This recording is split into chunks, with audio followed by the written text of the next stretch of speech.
বাক্স, the ghost stories. আসসালামু আলাইকুম, আমি জাকারিয়া। আপনারা শুনছেন ভূতের বাক্স, যেখানে শব্দই হলো ভয়ের অস্ত্র। আজকের এই কাহিনী অনেক পুরনো, তবে গায়ে কাটা দিয়ে ওঠার মতো ভয়ানক। শুনতে থাকুন ভূতের বাক্স চ্যানেল। গল্পে ফেরা যাক। আমি ইমন, এখন ইতালি প্রবাসী। কিন্তু আমার জীবনের সবচেয়ে ভয়ঙ্কর আর অবিশ্বাস্য সব গল্পগুলো আমি শুনেছি আমার দাদার কাছে বসে। আমার দাদা ইখলাস আলী, তিনি ছিলেন একজন কবিরাজ। অল্প টাকায় মানুষকে চিকিৎসা দিতেন, কিন্তু তার চিকিৎসা ছিল অন্যদের মতো নয়। তিনি চিকিৎসা করতেন জিনের সাহায্যে। আমরা ছোটবেলা থেকেই দাদার কাছে অনেক অদ্ভুত আর ভয়ঙ্কর গল্প শুনেছি। একদিন আমরা ভাই বোনেরা একসাথে বায়না ধরলাম, দাদা, আমাদের একটা ভয়ানক গল্প বলো। দাদা হেসে বললেন, আচ্ছা শুনো, এই গল্পটা সত্যি ঘটনা, আমার কবিরাজি জীবনের প্রথম দিকের অভিজ্ঞতা। তারপর দাদা ধীরে ধীরে বলতে শুরু করলেন, আমি কবিরাজি বিদ্যা শিখেছিলাম আমার এক গুরুজির কাছ থেকে, কিন্তু প্রথম চিকিৎসা করতে গিয়ে অনেক জটিলতা তৈরি হতো। একদিন খবর এলো একটা ছেলের শরীরে জিন ঢুকে গেছে। ছেলেটি খুব নামিদামি পরিবারের, অনেক টাকা পয়সার প্রভাবশালী মানুষ। ছেলেটির নাম ছিল আরমান। ছোটবেলা থেকেই পড়াশোনায় ভালো হলেও তার ভেতরে অহংকার ছিল প্রচুর।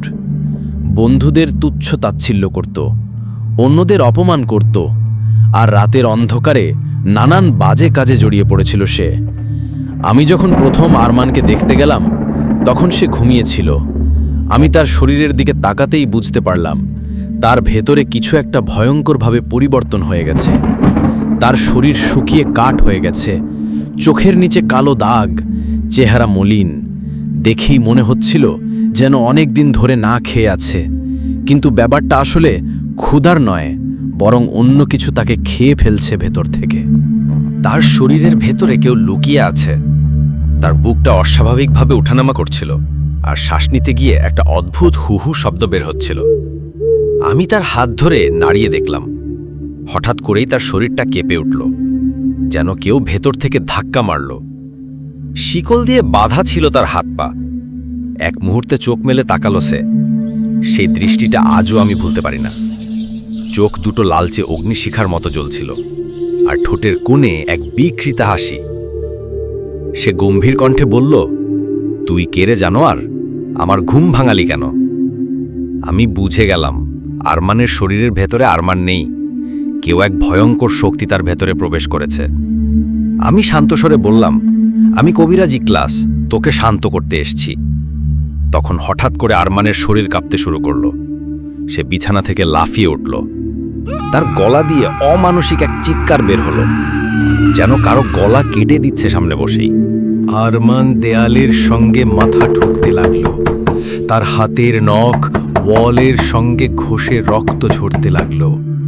মনে হচ্ছিল সে নিজের শরীর ছেড়ে ফেলবে। আমি কুরআনের কিছু আয়াত পড়তে শুরু করলাম।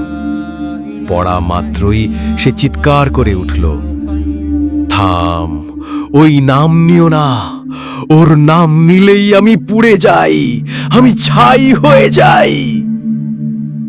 সে বিছানার উপর লাফাতে লাগল। তার কণ্ঠস্বর মুহূর্তে বদলে গেল। কখনো নারীর গলা, কখনো বৃদ্ধ মানুষের গলা, আবার কখনো কুকুরের ডাকের মতো আওয়াজ হচ্ছিল। আমি থামলাম না, আয়াত পড়তেই থাকলাম। আরমান হঠাৎ এক লাফে আমার সামনে এসে দাঁড়ালো। চোখে চোখ রেখে বলল, ও বুড়ো, তুই জানিস না আমি কে? আমি এই ছেলেটাকে ছাড়ব না। তার দেহ, তার আত্মা এখন আমার সম্পত্তি। সে আমাকে ডেকেছে।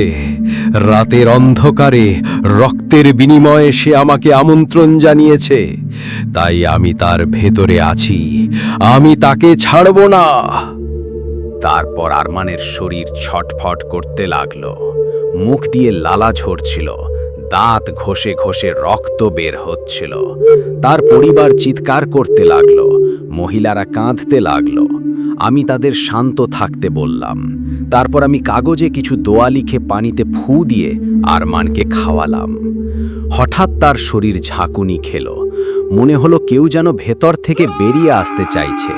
সে আবার চিৎকার করে উঠল, আমি যাচ্ছি না, এটা আমার ঘর, এই শরীর আমার ঘর। আমি আরো জোরে দোয়া পড়তে লাগলাম। একসময় তার চোখ ঘোলাটে হয়ে গেল। চোখের মণি উল্টে গিয়ে শুধু সাদা অংশ দেখা যাচ্ছিল। মুহূর্তের জন্য মনে হচ্ছিল সে মারা যাবে। ঠিক তখনই একটা জিনিস আমি স্পষ্ট দেখলাম। ঘরের কোণায় এক ছায়া মূর্তি দাঁড়িয়ে আছে। লম্বা, কালো, কুঁজো পিঠ, লাল চোখ জ্বলছে। সে ক্রোধে তাকিয়ে আছে আমার দিকে। আমি সঙ্গে সঙ্গে তসবিহ হাতে নিয়ে উচ্চস্বরে কালেমা পড়লাম। হঠাৎ করেই বাতাসের ঝাপটা এলো। হারিকেনের আলো নিভে গেল। ঘরটা অন্ধকারে ডুবে গেল। কয়েক মুহূর্ত পর আরমান হঠাৎ নিস্তব্ধ হয়ে গেল। তার শরীর কাঁপা থেমে গেল। চোখ বন্ধ হলো। মনে হচ্ছিল জিনটি তার দেহ ছেড়ে চলে গেছে। কিন্তু না, আমি বুঝতে পারলাম এটা সাময়িক। ওই জিনটা পুরোপুরি যায়নি। সে এখনো বাইরে ঘুরে বেড়াচ্ছে। সুযোগ পেলেই আবার ঢুকে পড়বে। আমি তখন পরিবারকে সতর্ক করে বললাম, তোমাদের ছেলেকে রক্ষা করতে হলে 40 দিন নিয়মিত নামাজ পড়তে হবে এবং প্রতিদিন কোরআন খতমের আয়োজন করতে হবে, না হলে সে আবার ফিরে আসবে। আমার কথা শুনে তারা ভয় কেঁপে উঠল, কারণ আমি জানতাম ওই জিনটা সাধারণ জিন নয়, সে ছিল এক ইফরিত। আরমান এখনো পুরোপুরি মুক্ত হয়নি। তাকে বাঁচাতে হলে আরো ভয়ঙ্কর যুদ্ধ বাকি। আরমানের পরিবার ভয়ে কাঁপতে কাঁপতে আমার পায়ের কাছে বসে পড়েছিল। আমি তাদের বললাম, ভয় পেও না, আল্লাহর নামে আমি তোমাদের ছেলেকে রক্ষা করার চেষ্টা করব। তারপর আমি জমজমের পবিত্র পানি আনালাম। ওই পানি আমি পুরো বাড়ির চারপাশে ছিটিয়ে দিলাম। প্রতিটি দরজা জানালার কোণায় পানি ছিটিয়ে দোয়া পড়তে লাগলাম। এরপর আমি ঘরের মাঝখানে একটা মাটির কলস গেড়ে দিলাম আর উঁচু গলায় আজান দিলাম। আজানের আওয়াজ ছড়িয়ে পড়তেই পুরো বাড়িটা কেঁপে উঠল। মনে হচ্ছিল কোনো অদৃশ্য আগুন ঘরের বাইরে পুড়ে ছাই হয়ে যাচ্ছে। সবকিছু শেষ করে আমি পরিবারকে বললাম, তোমরা নামাজ কালাম পড়ে যেও, তোমাদের ছেলে আল্লাহর হেফাজতে থাকবে। তারা আমাকে সামান্য কিছু হাদিয়া দিল। আমি সেই হাদিয়া নিয়ে বিদায় নিলাম। রাতের আধারে যখন আমি ফাঁকা রাস্তায় ফিরছিলাম, হঠাৎ ঠান্ডা বাতাস বয়ে এলো। চারপাশ নিস্তব্ধ, কিন্তু আমার মনে হচ্ছিল কেউ আমাকে অনুসরণ করছে। হঠাৎ এক বিকট শব্দ হলো। রাস্তার মাঝখানে দাঁড়িয়ে আছে সেই ইফরিত জিন। তার চোখ দুটো লাল আগুনের মতো জ্বলছে, দাঁতগুলো ধারালো ছুরির মতো চকচক করছে। সে গর্জে উঠল, বুড়ো কবিরাজ, তোকে আমি শেষ করে দেব। তোকে মেরে শুধু ছাড়ব না, তোর পরিবার, তোর রক্তের প্রতিটি মানুষকে আমি ধ্বংস করে দেব। আমি ভেতর থেকে কোনো ভয় অনুভব করলাম না, কারণ আমি জানতাম যে মানুষ আল্লাহর নামে শরীর আর আত্মাকে পবিত্র রাখে, তার ওপর কোনো জিন শয়তানের ক্ষমতা চলে না। আমি বুক সোজা করে দাঁড়িয়ে বললাম, তুই কিছুই করতে পারবি না, কারণ আমি আল্লাহর নামে বাঁধা, তোর সব হুমকি বৃথা। ইফরিত দাঁত কিরমির করে এগিয়ে এলো। মুহূর্তেই আমার সামনে ভয়ঙ্কর এক ঝাপটা বাতাস এসে পড়ল, কিন্তু আমার শরীরে তার কোনো ক্ষতি হলো না। ঠিক তখনই আকাশ থেকে বজ্রপাতের মতো শব্দ হলো। আমার বন্ধু জিন হাজির হলো। সে আল্লাহর নামে বাঁধা এক সৎ জিন, বহুদিনের সাথী। সে গর্জে উঠল, ও ইফরিত, এই কবিরাজ আল্লাহর বান্দা, তুই তাকে ছুঁতেও পারবি না, তুই এখানে বেশি দিন থাকতে পারবি না।